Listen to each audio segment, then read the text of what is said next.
Oftentimes, life takes us away from what we hold precious, and it seems that we are cursed, forever, to exist without the very thing which gave meaning to our existence.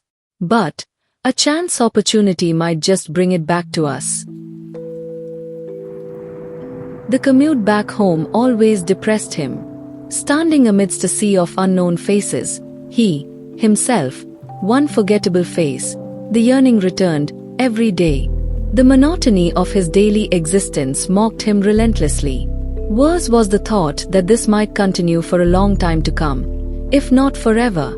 His thoughts followed the same pattern, starting with the boredom of his workday, lifeless files waiting to be disposed of, the meaningless and mind-numbing small talk of his coworkers, one day merging into the next, his life appearing like a vast, barren desert. Exactly 10 months ago, Vansh had joined the State Water Department as a junior clerk after having cleared a government job exam and interview. His parents had been ecstatic. He was happy to have achieved something lakhs aspired for. The stability that a government job provided. At least he thought he was happy. And the excitement of a new environment, the first salary, the new freedom to buy things and go out with friends. All of this dulled the creative ache that had been a driving force during his adolescent years. A passenger got up and Vansh shot at the vacant seat by reflex. As he sat down, his thoughts continued the downward spiral helplessly. His art had always drawn admiring reactions from his teachers and friends. He considered himself a budding artist and religiously devoted most of his free time honing his skills. What he lacked in talent, he would procure by practice and hard work. And that worked well while it lasted.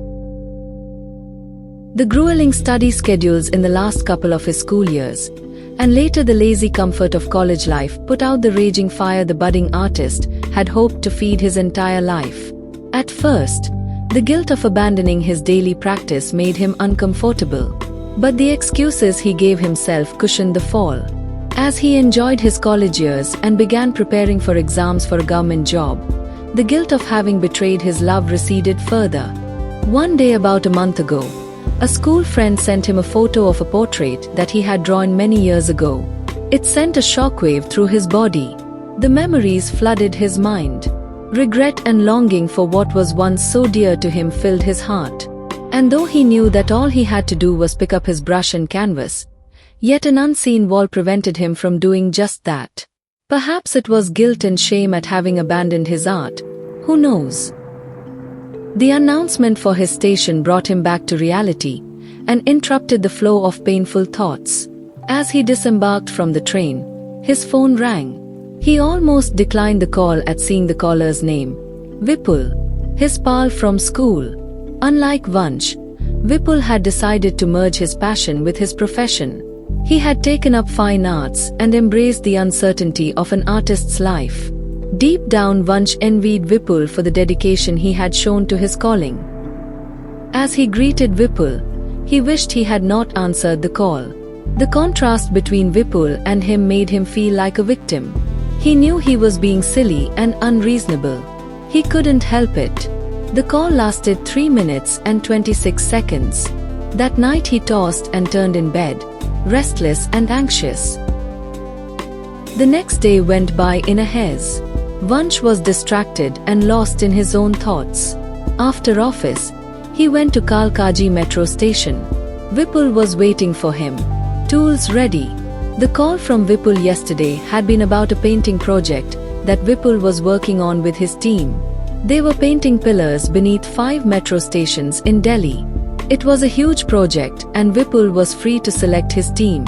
He wanted Vansh to join, even if part-time. In a long time, Vansh had not felt the rush of adrenaline as he did while talking to Vipul. Suddenly, all the walls separating him from his art vanished magically. As Vipul handed him the paint kit and explained the theme of the art they would be making, Vansh felt nothing but gratitude for Vipul and some higher power that had saved him from the abyss of gloom he had been falling into. The mere presence of colors, brushes, and artists around him gave him a sense of belonging and being where he ought to be. He shuddered at the memories of the past few years. Never again, he promised himself. Never again would he let go of something so precious.